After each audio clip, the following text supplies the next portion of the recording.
Hey, hello, welcome all you beautiful people. Today's video is supposed to be a Q&A, but I got a question that'll be like the main part of this video, and then I'll answer a few other questions at the end. But honestly, let's just get into it. The main question is give me some recommendations on books. So I'm gonna be showing you guys my top faves. So these will be 4 stars and 5 stars, maybe some 3 stars that I just liked for the vibes, but these are books you cannot go wrong with. Start off with the obvious, literally could not be more obvious. Can we take a second to appreciate her? Hello, and the spine detailing, mark my words, Prince, I will be your undoing. Hello. Guys, and the map in purple, but then also you have the normal map.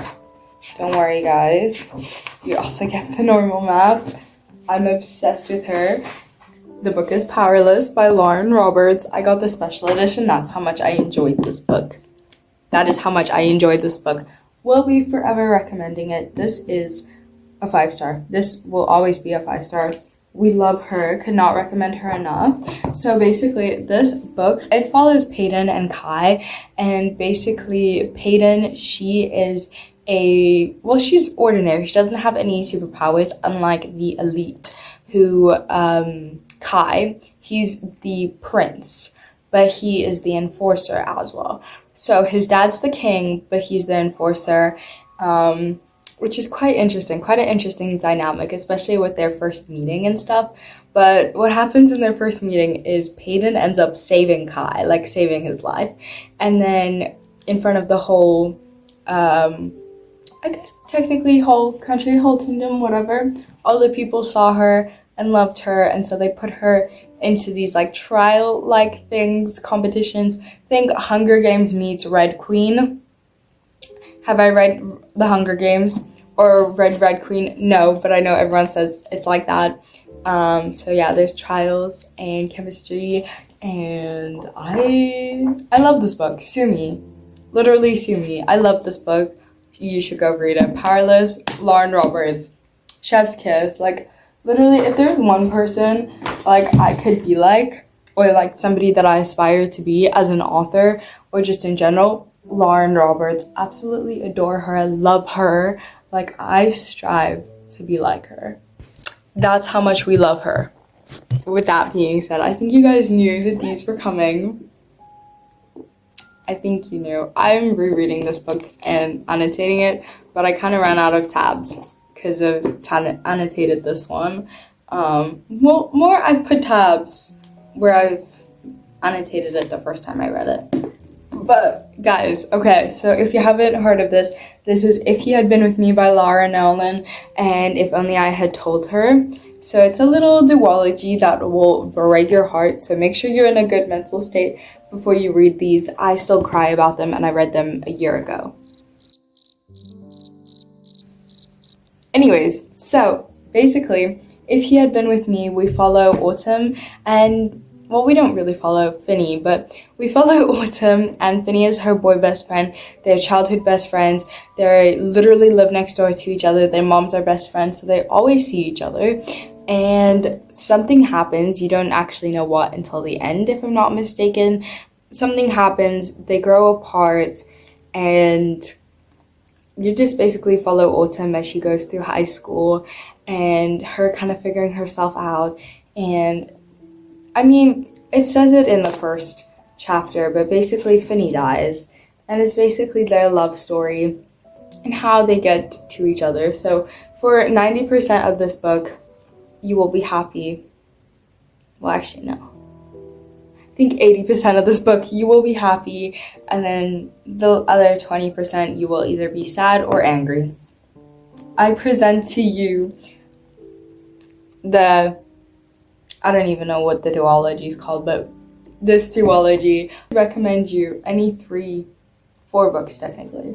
I would recommend Powerless, If He Had Been With Me, If Only I Had Told Her, and I'm pretty sure you guys already know about her, Fourth Wing by Rebecca Yarros. Okay,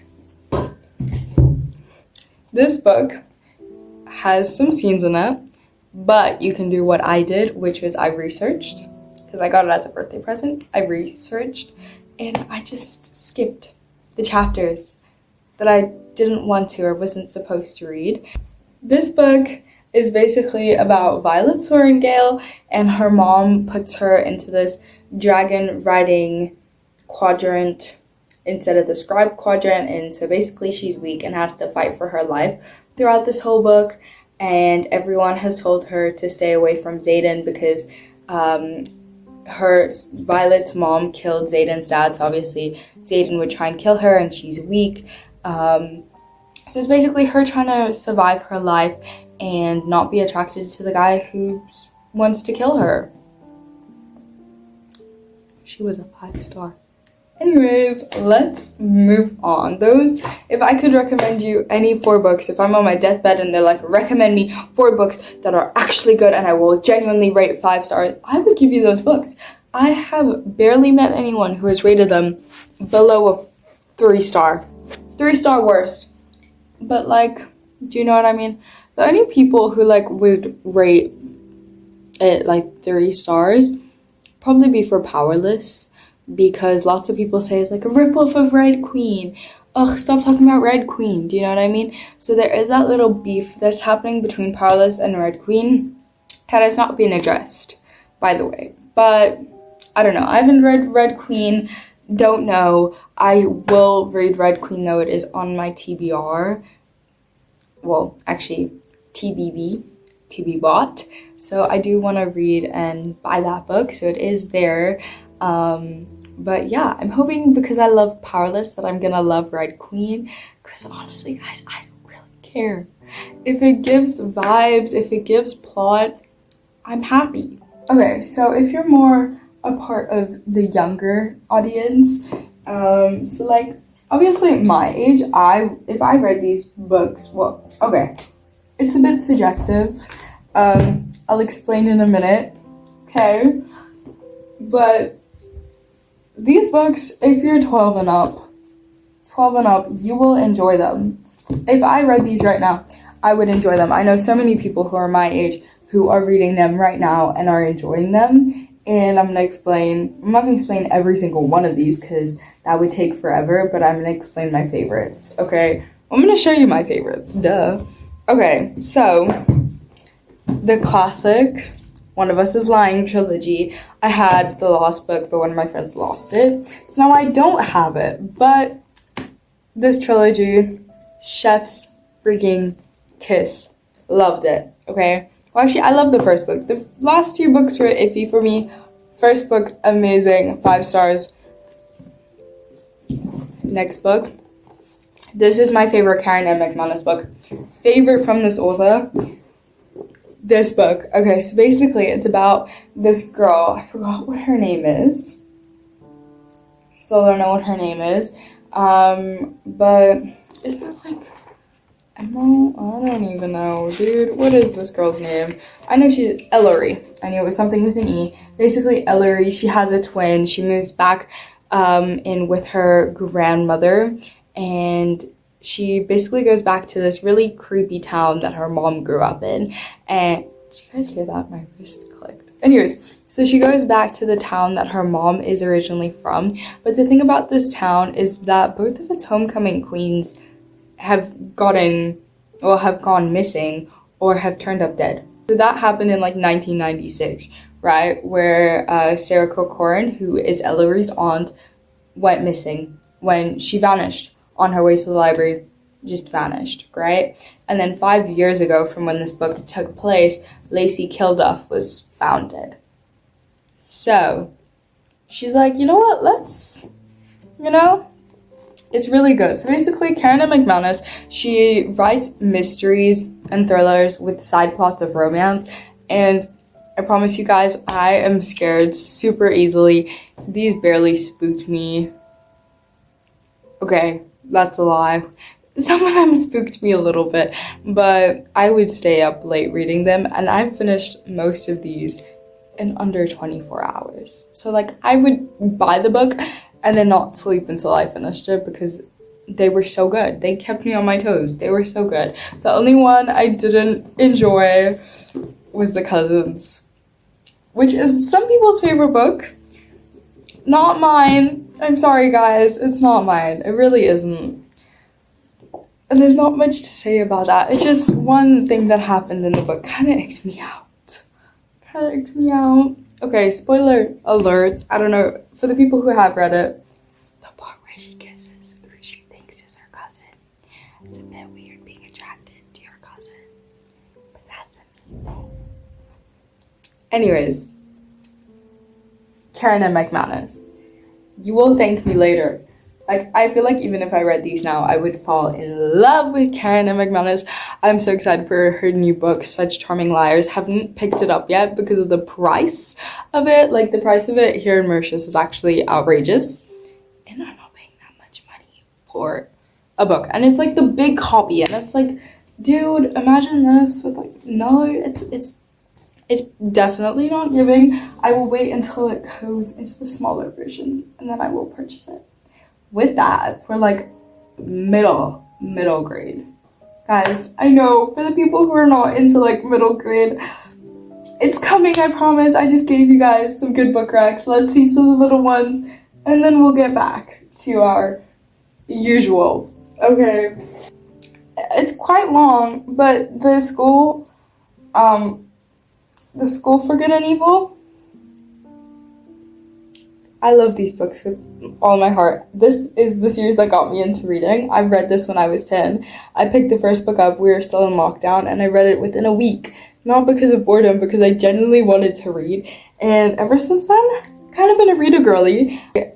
These books, well, the first book follows Sophie and Agatha, and Sophie is seemingly good. She's the pretty blonde best friend, and then we have Agatha. She lives in a graveyard. She has pale skin, dark hair, and they live in a village where you can't escape, and every 5 years or so, I think it's 5 years, somebody gets kidnapped.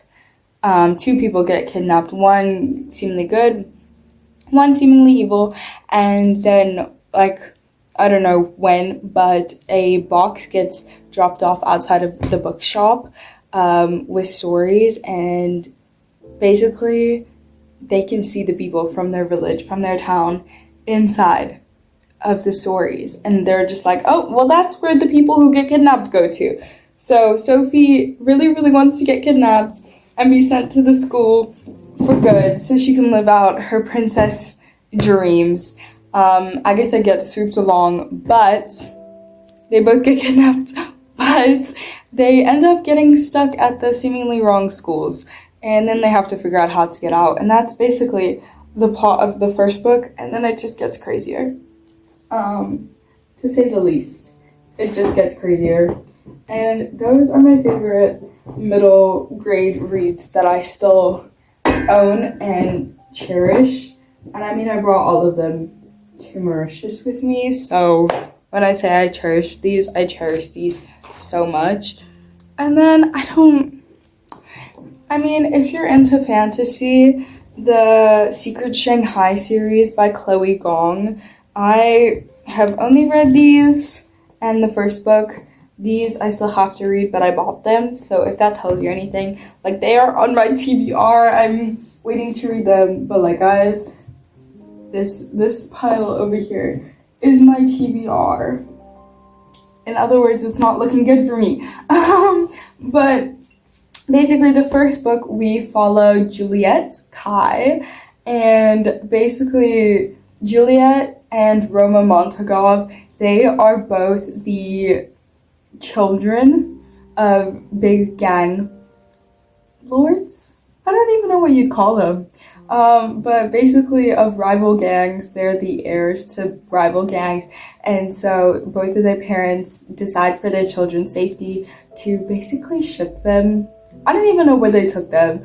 All I know is they were there for like basically their whole childhood, so they grew up together, and obviously when you're with that person for so long, the friendship turns to lovers. Something happens and they become enemies, and then they are back as their heirs and rivals, and then it's like enemies, friends, lovers, rivals. It's crazy. But basically what happens is they are forced to team up secretly because there's this big outbreak of monsters in Shanghai, but it's like really weird, and there's like these bug things, and it's crazy, mysterious, and so fun. Order is These Violent Delights, then Our Violent Ends, then you read Foul Lady Fortune, then you read Lost Violent Cold, then you read Foul Heart Huntsman, if I remember correctly. And so I would recommend those as well to people who are already in fantasy. I think you might enjoy it.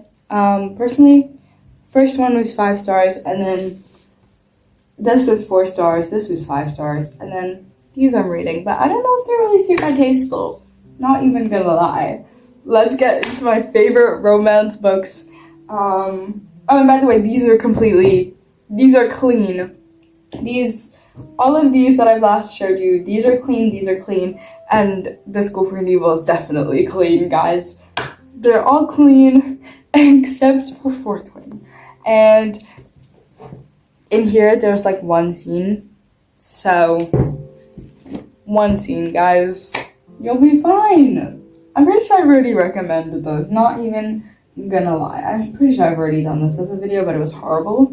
Anyways, let's get into my romance.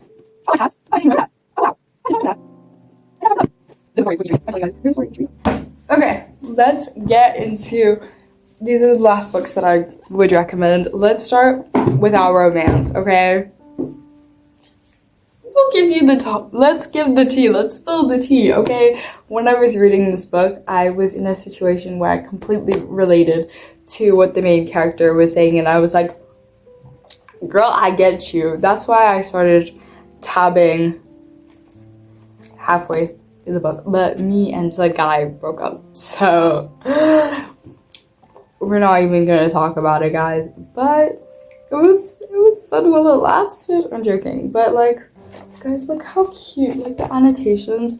Gus made me feel a little warm and heavy, like from across the room he was still a physical force pressing into me. With him I wanted more. It was who I was.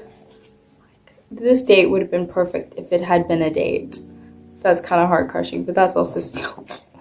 And then it's like, do you know what I mean? This was the part, okay? This is technically a spoiler. It's on page 195. I probably will have a warning for the other quotes as well. There's nothing you can do to make someone love you. Your mom didn't leave when your dad cheated on her, and my mom didn't leave my dad when he broke my arm, and yet I couldn't do anything to make my wife stay. Okay, but this first line, there's nothing you can do to make someone keep loving you. That got me through a breakup. Through this book, oh wait, I didn't even discuss the plot. Guys, I'm actually losing it. Okay. This book, basically, you follow Gus and January and their neighbors who hate each other. But they're also both authors. But he is like the literary type, and she writes romance novels. Oh wait, that actually reminds me of people. Anyways, so yeah, and then they're both stuck in writer's block, and they're like, what if we just switch genres? Right? Yeah, so they make a competition between themselves to write in each other's genre, and whoever can get it published first wins, basically. But they end up falling in love. If it wasn't obvious. Like, duh. Anyways, let's start with the last. I'm pretty sure this has some in it. I don't know. I can't remember, but I'm pretty sure this does have in it. Switch up the chapters if you want to skip it. Don't skip it if you don't want to skip it, but I'm pretty sure that has stuff in it. The Honeymooners. I'm pretty sure this book also has stuff in it. It is so damaged because I bought it at the charity shop, but like, dude, this book, I paid 40 rupees for it. That is nothing, okay? I will take it in any form it is, and even if it's busted up, I will have it. Anyways, The Honeymooners. Guys. It is so cute. basically, her sister is the one who's getting, well, okay, her name's Olive. Olive, her sister, is getting married to this guy, and this guy is he the older brother? I think Ethan's the older brother. Ethan is the love interest, by the way, in this book. Basically, Ethan is her sister's husband's brother, right? And basically at the wedding, everyone gets sick, but the honeymoon is non-refundable. So her sister's like, Olive, you and Ethan are going on this honeymoon because we want it and you better freaking enjoy it. So she goes, but they're rivals, and then they run into her boss and things get tricky and they have to basically fake date. Fake dating trope. Guys, this book is a 5-star. I also can't remember if there's stuff in it. I can't remember if it's clean or not. So search it up. But this book. Honestly, these two books, if these two books came together, it would create my book that's coming out in April, I think. Everything I Wish We Could Be. So like the sadness of this, joyfulness of this creates my book. Anyways, so this book, if I can recommend any book to you, this is actually also on my 5-star list.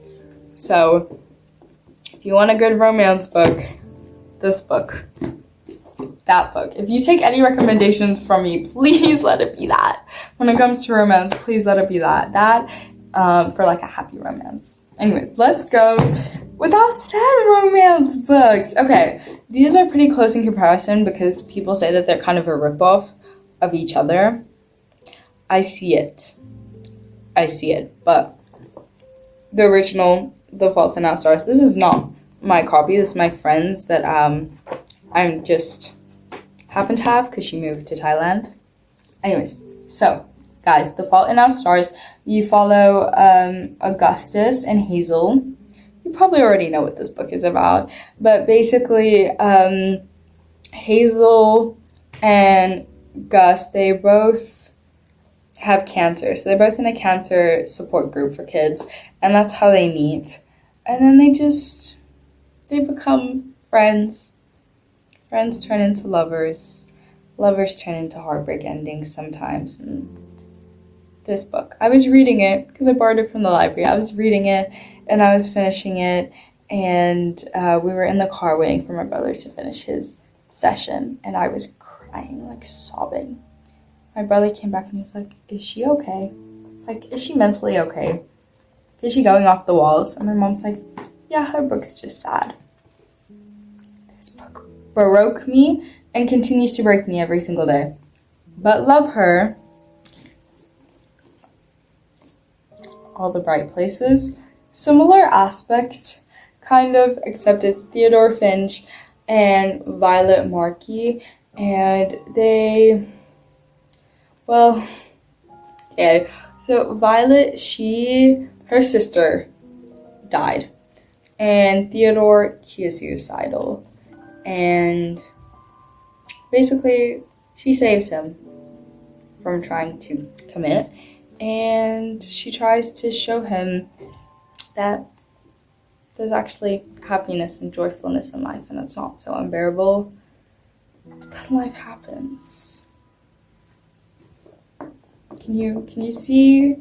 Hold on. Hold on, guys. Can you see the pattern? Anyways, love all of these books. They're my children. Oh, they actually low-key all fit the same color scheme. Love that. This book, I can't really remember. This is kind of the last book.